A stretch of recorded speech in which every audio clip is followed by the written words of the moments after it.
Welcome in, everybody, to another episode of Sports Talk with Hawk. I am Hawk, and welcome to what I am hoping is one of the last audio only podcasts that I have on the channel. So I'm sure, because I'm kind of planning, I'm currently working on setting up my new computer in my office. It's a much faster computer. I've got a lot of visualizations that'll be able to be used. It's more powerful, many more options. And I am absolutely stoked for this. Hoping to be able to get back to doing the live podcasts and be able to do the visualizations, a lot more details with everything, and really be more of a journalist style setup, which is what I have always hoped for. It's what I do anyway. I'm always searching for different information, doing digging. So, and it's what I love.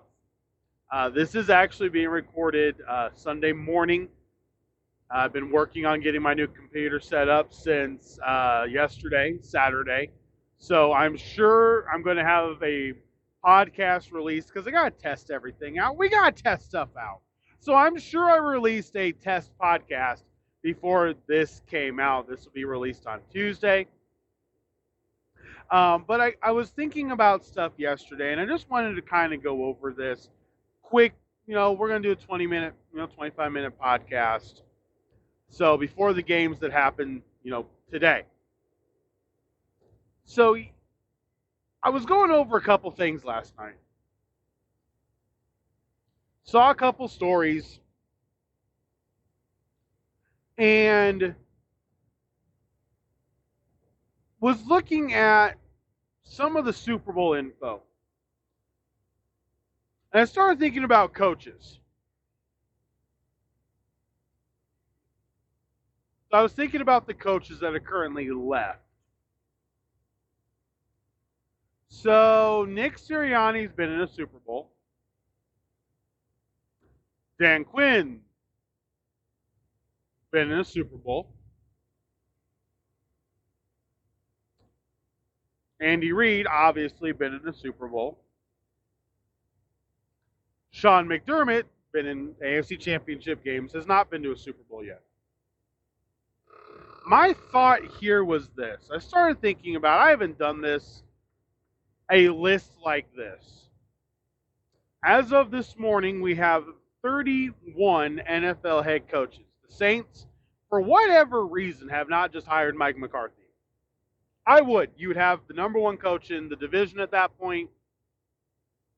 I would hire Mike McCarthy immediately.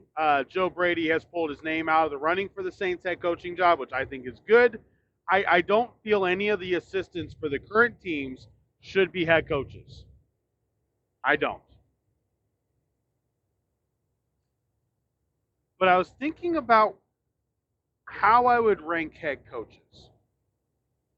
So if the Chiefs were to beat the Bills today, I was pondering what I would be thinking about heading into Super Bowl weekend. I would want Andy Reid to win the Super Bowl then, because I believe he is the best coach of all time. And winning the three-peat, being in the glorified rare air of the only one to be able to do it, would knock Belichick's mug off of that mantle. There would be no question.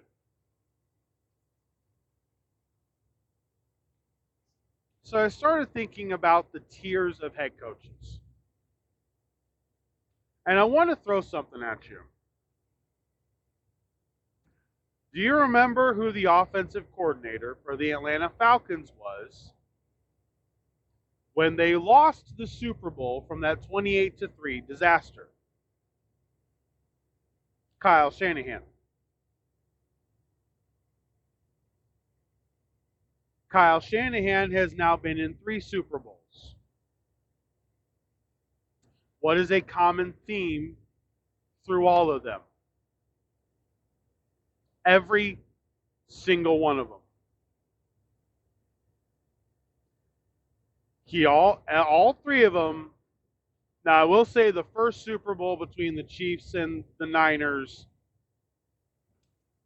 he played it a little bit differently than the second one. I will say that. But in the Atlanta and in the one last year, he lost the game. And I'm not talking about general. I'm talking about how he played the game. Kyle Shanahan hasn't won a Super Bowl because he's playing to not lose the Super Bowl. He's not playing to win the Super Bowl. I love Shanahan as a head coach. I do. I love Shanahan as a head coach. But I think we have to really acknowledge the fact that he plays ultra conservative football when it comes down to it. Ultra conservative football. He was playing to not lose the game last year in the Super Bowl, not taking big risks. He had the double-digit lead, the punt fumble. Kansas City catches up. He still plays it conservative. When you needed to go back and go attack, he still played conservative.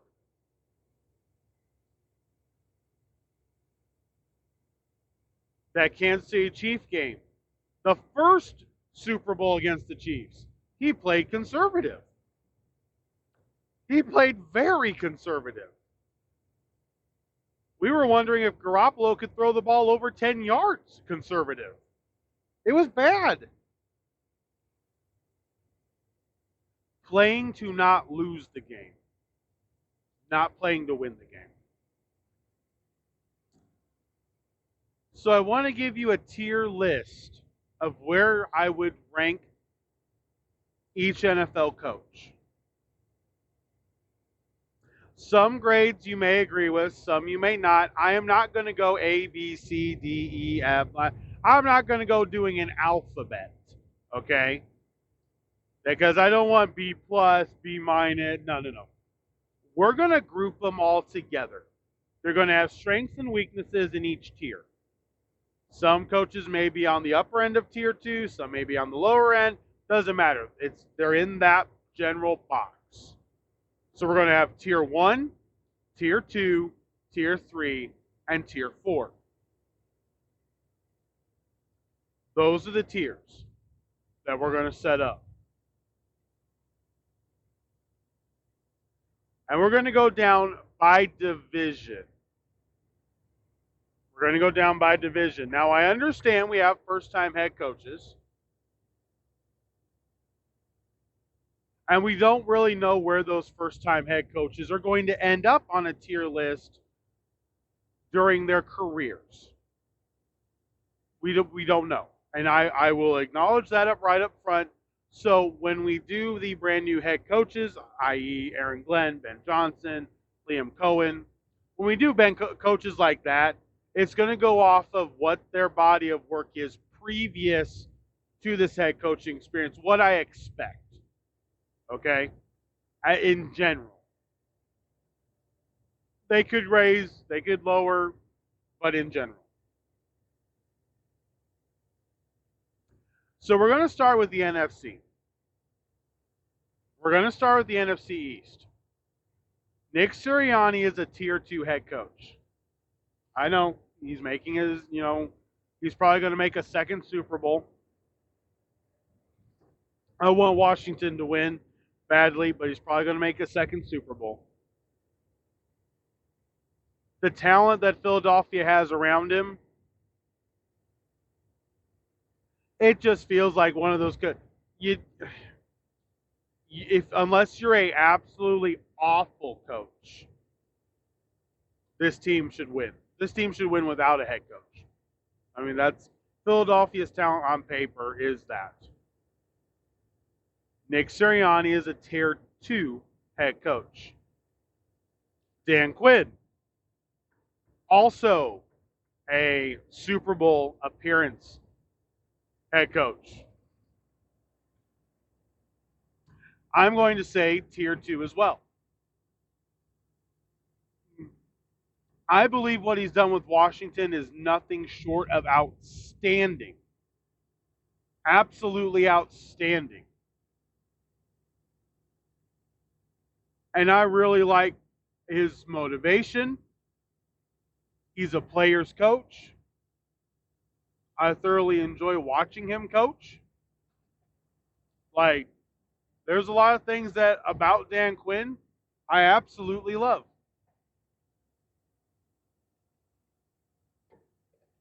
Absolutely love. So Dan Quinn currently is a tier 2 head coach.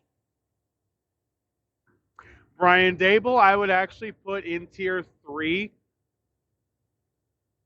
I don't blame him for what's going on in New York. I believe he is a lot better head coach than what the records have been. But there is an aspect to something's not quite right, and I agree that something's not quite right. I don't know what it is. He's not had a quarterback to really make a run. And unless somebody offers Cleveland a really big deal, they're not getting either one of the quarterbacks. So I don't know where this is going to go. But to me, Brian Daboll is a tier 3 head coach. Brian Schottenheimer is a tier 4. He's a tier 4 offensive coordinator right now, a tier 3 offensive coordinator. Like, there is no respect for Brian Schottenheimer in the league. This hire, it was the timing was wrong. It's a Friday night. The timing was wrong. The way everything went down was wrong. You got a guy that wasn't even calling plays. Like, Brian Schottenheimer is a tier 4 head coach. I know his body of work isn't great. There's nothing in his body of work to say that he's going to be even a decent head coach. Just, there's nothing. Nothing. So Brian Schottenheimer is a tier 4 head coach. In the NFC North, Dan Campbell is a tier 1 head coach. Motivation, scheme, style, presence with players, leadership. Dan Campbell is a tier. The Detroit Lions are relevant, people. That's enough. The Detroit Lions have a number 1 seed in a bye. That's enough. They've made an NFC Championship game. That's enough.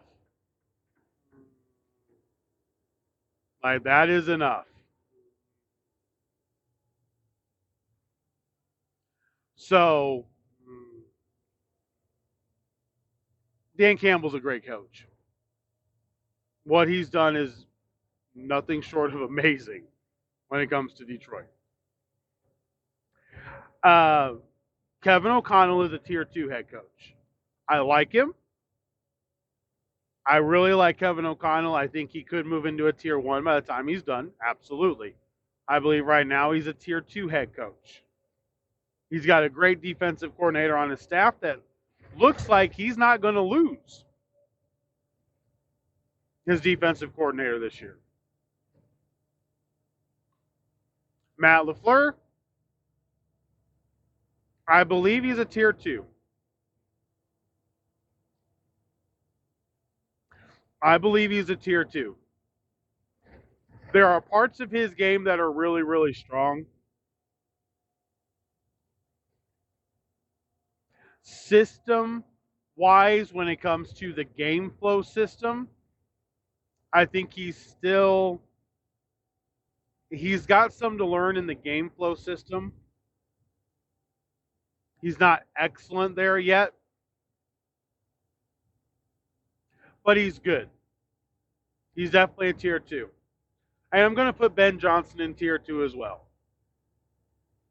I am going to put Ben Johnson in tier 2 as well. I like Ben Johnson. His body of work with what he's done offensively is nothing short of, really, really strong, really, really solid, really, really good. So I'm going to say Ben Johnson is a tier 2 head coach right now. It may be a tier 3. It may be a tier 1. I don't know. His body of work is really solid. NFC South. Todd Bowles, I struggle with this one. And here's why I struggle with it. It's a lot like Sirianni. Sirianni is a tier 2 head coach to me more because of the fact that he's got the organization. I feel the same way about Todd Bowles. I don't know if he's a tier 2 head coach or not. He looks lost in a lot of games still. He looks lost schematically when the game is being played out in chess. He looks like he's playing checkers. I know he's winning the division. I think he's a tier 3 head coach. He looks like a tier 2 because of the organization that's around him. No pressure from the media. Really smart front office. It makes him look better than he is. So if you wanted to argue with me saying Bowles is a tier 2, I probably wouldn't fight you on it. But watching the games themselves, he's a tier 3. Raheem Morris is also a tier 3. I think he can be a tier 2, but he's going to have to prove it this year. Penix's second year, first full year of the offseason being the starting quarterback. There needs to be a big jump. You need to win 11 games next year.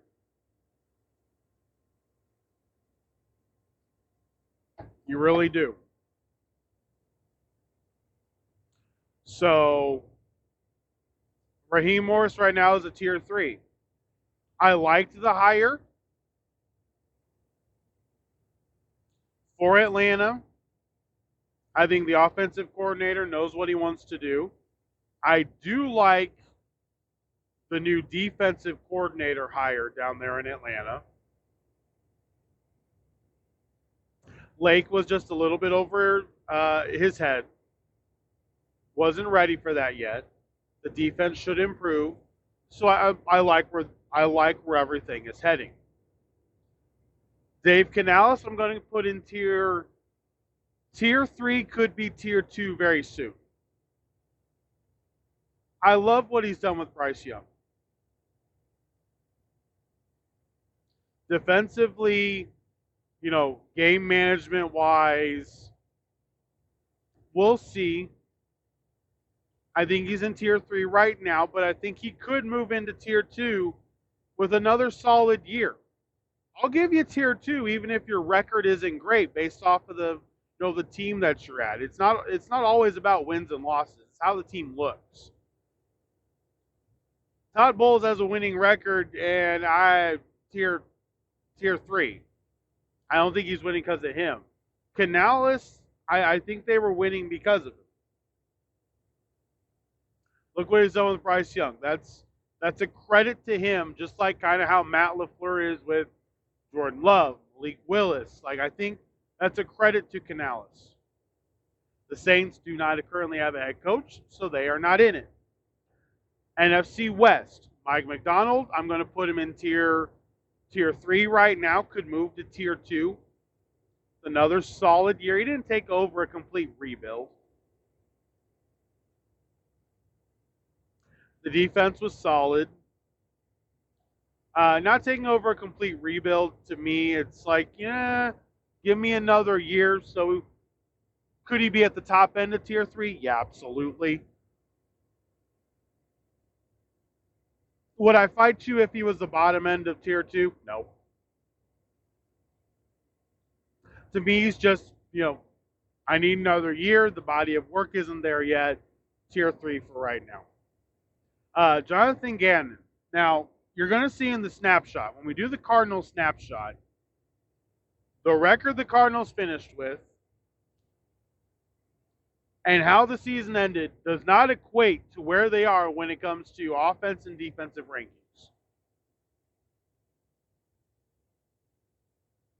It does not equate. Jonathan Gannon is a tier 3 head coach. I don't think is a tier 4, but I do believe is a tier 3. He's not just going to lose. But there's something missing. And we'll go over that when we do the snapshots.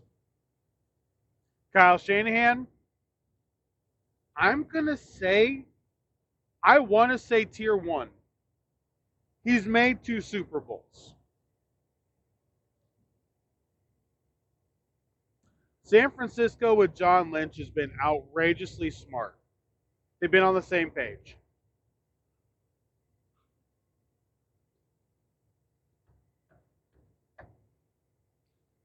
This year, though,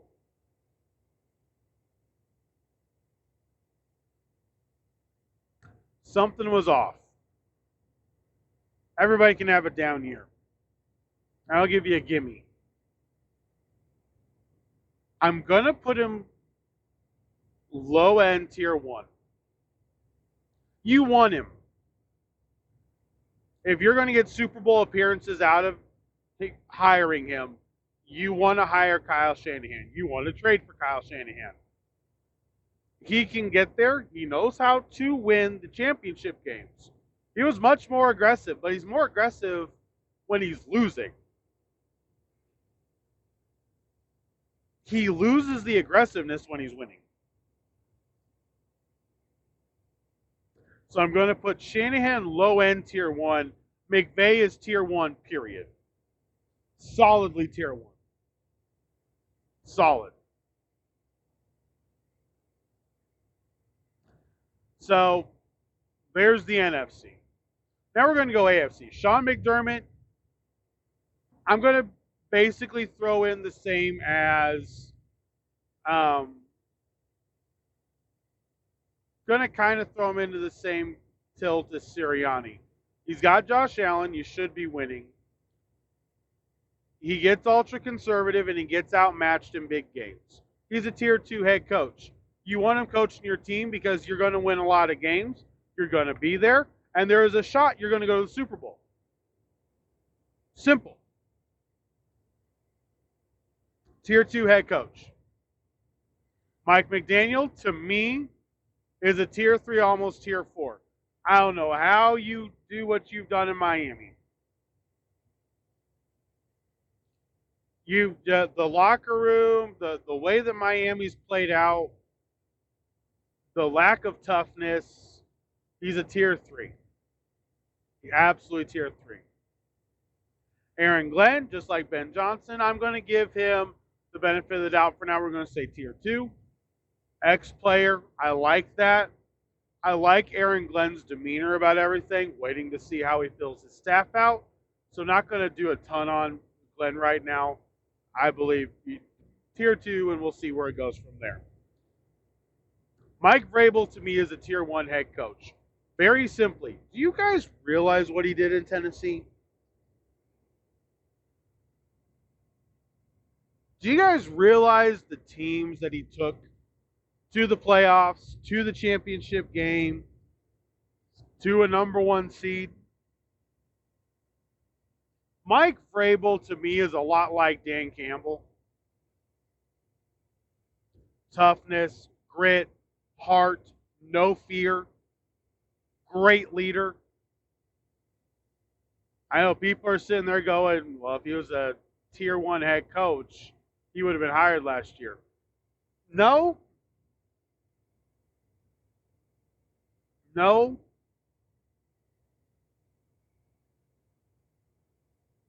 He got fired, and I believe he got blackballed by the Titans owner because the Titans owner didn't want to deal with him anymore. The brass didn't want to deal with him because he's smarter than them.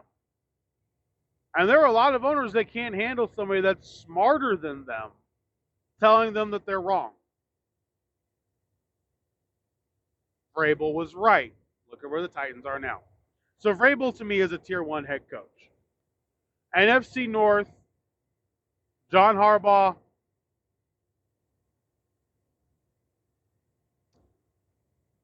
John Harbaugh is a tier two head coach. I know, I can't believe I'm saying tier two and not tier one sometimes. I think he's a tier two head coach. He's won a Super Bowl. I get that. I believe he also gets a little conservative, trying not to lose games instead of win games. I do think that's the same case. Mike Tomlin, tier two, solidly. He can't win late. He collapses late. How many years in a row have we had a really hot start from the Steelers and then absolutely crash and burn? And now the players aren't even motivated to play in the playoffs. Just like lifeless. Absolutely lifeless. Last 2 years. So he's a solid tier 2 head coach. Zach Taylor, tier 3. I know he's made a Super Bowl. Doesn't win in September. Not great situationally. I believe he's going to be fired at the end of this year. At the end of next season. I don't think he's got another year in Cincinnati after that. He's a tier 3 head coach. Kevin Stefanski, I believe, is a tier 2 head coach. He doesn't have a quarterback. Last year, he won without having a quarterback. This year, just had the wrong ones. He had a turnover machine at quarterback that just couldn't rein it in enough. Really big games, but a lot of turnovers. And he had no options. So I like Stefanski. I believe he's a tier 2 head coach, hands down. DeMeco Ryans.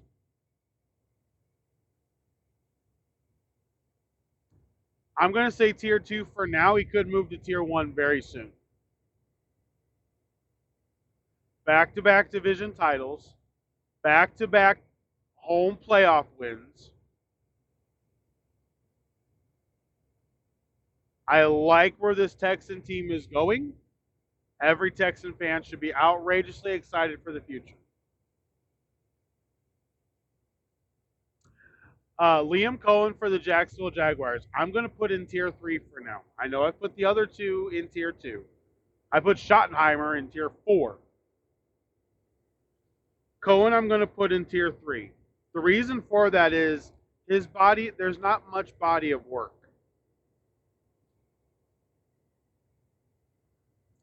He's not an ex-player like Glenn is. He's not, he doesn't have the experience that Aaron Glenn does. Cohen is, he's going to Jacksonville, so he's staying in Florida. I think it's a really smart spot for him to be at. We're going to put him in tier 3, though, because there's no body of work for me to go off of. He's got to fill out his staff, and, we'll see what happens. Shane Steichen, same thing, tier 3. Tier 3. He's not a great leader. His big fall is leadership. He's not a great leader. People are wondering what the accountability actually is inside the building. It's not good. Shane Steichen has a lot of troubles. It's not great. Brian Callahan, I'm sorry, tier 4. He's not respected. He brought his dad in. They have some good draft picks. You got 2 quarterbacks. You couldn't make the calls you needed to make on them to put the team in the best position to win. You're handling the play calling duties, which you really weren't great at in Cincinnati. I think he gets fired at the end of this year. They lose again. You know, they got the number 1 pick.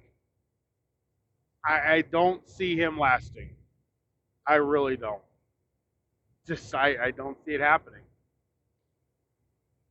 Now we get to the AFC West. And now with Pete Carroll in here,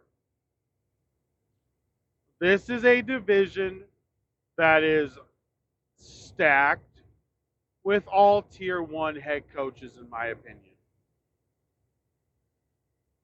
Pete Carroll and John Snyder started disagreeing 3 years, 2 years for sure. But the last 3 years of Pete Carroll's tenure in Seattle, the last 2, it started getting really choppy. Pete Carroll's been to 2 Super Bowls. Outstanding leader, players coach, players love playing for him. Players coach. Jim Harbaugh, been to a Super Bowl, won a national championship. Also, Pete Carroll's done the same thing. Andy Reid, multiple Super Bowl victories now. And Sean Payton, what he's done with consistency in New Orleans cannot be understated. It cannot be understated.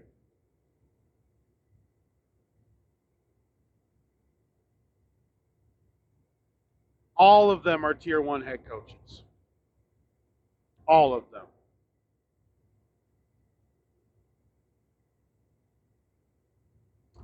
I think Carroll really helps the Raiders with accountability, with presence. And I'm excited to see how he fills out the staff and see who joins him there. Really excited for that. I like where all this is, heading. The NFL is in a good spot. You just had 5 quarterbacks hit in the draft. And we'll see if McCarthy hits next year. I like where this is all at. I really do. I like where this is all at. So there's my head coaching tiers. And what you'll notice, and let's wrap this up. What you'll notice is tier 1 is very few. Tier 2 is many. Tier 3, you're kind of meddling. You can get fired. Tier 4, you will be fired.